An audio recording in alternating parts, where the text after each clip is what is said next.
Okay, so hello everyone. So in today's presentation, we are going to explain you a little bit about assessing listening with my partners Alejandra Duarte and Alejandra Gallego. So listening is often implied as a component of speaking, and it helps students to improve their comprehension, identify areas for improvement, and ensures meaningful dialogue in various personal and professional contexts.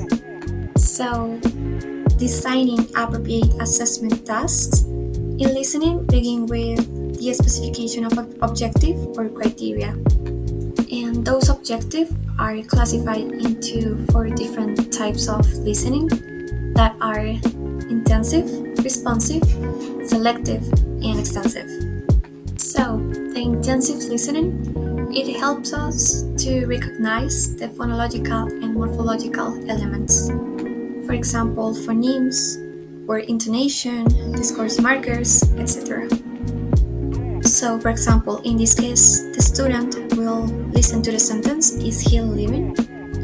And with this example, they will recognize the sounds and be able to differentiate them in order to choose the correct answer.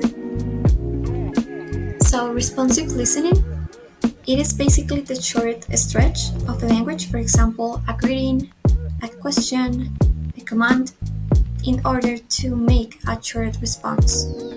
In this example, students will have to listen to the question and respond with the answer that they think is the most appropriate one. And now with selective listening, so usually teachers ask students, for example, to listen for names, numbers, a grammatical category, directions, or certain facts and events in order to write the missing words or phrases in the blanks. And so extensive listening, it is an approach where basically the students listen to a wide of materials like podcasts, lectures, or casual conversations without necessarily focusing on specific details. It aims to improve overall the language proficiency. So an example for this is dictation.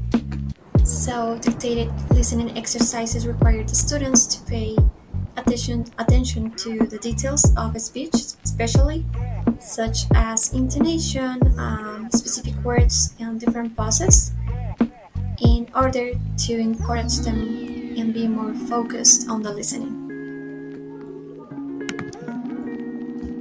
Alrighty, and now I'm going to explain about the assessing listening itself. So we have to take into account 3 points.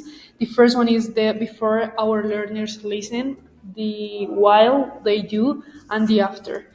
So in order to make sure that they are listening actively, we need to establish a difference between hearing and listening. So, in the first part, we have that listening is the people's ability to focus, comprehend, and respond to the spoken information. So, there they have to be involved in tasks such as comprehending tasks, following instructions, or engaging in meaningful conversations just to see their attitude to respond. Also, we have the hearing, that is the first step in here. So it refers to the ability to detect and recognize the sound, and this is a basic sensory function from the body. So, in order to understand this, we have to take into account the understanding context of the people that are learning, in this case English, also the attitude, the structures and the vocabulary they are using, the facial expressions, the body language and the gestures, just to see if they are listening correctly, if they are able to hear the instructions that we are providing, or the text, or well, the task themselves.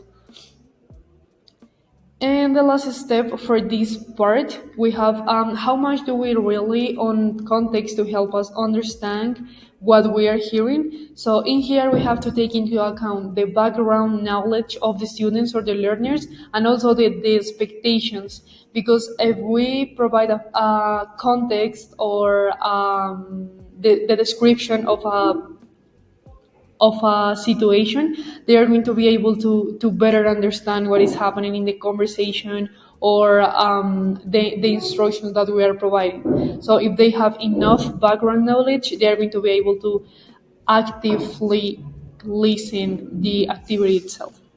Thank you. Hey, okay, well, now I'm going to explain the micro and macro skills of listening in this presentation. So, well, the brown states of listening comprehension assessment involve two main aspects. The first one is the micro, and the basically is the language aspect, and the macro skill is basically content understanding skill. Okay, micro skill. I'm going to say five aspects, the most important aspects in micro skill. The first one is retaining chunks of language at different lights in short-term memory. And the second one is recognizing reduced forms of words. And the third one is recognizing grammatical word classes, the most important system and pattern rules. The third one is recognizing meanings by different grammatical forms. And finally, it's the processing speech at different rates of delivery. The next is the macro skills. In this case, the first one is recognizing the communicative functions of utterance according to the situation. The second one is inferring situation, goals, and participants using real world knowledge. The third one is predicting outcomes, inferring links and connections between events. And the fourth one is distinguishing between literal and implied meanings. And final is developing and using a battery of listening strategies that the students, using in the best form these aspects in the listening. And that's it.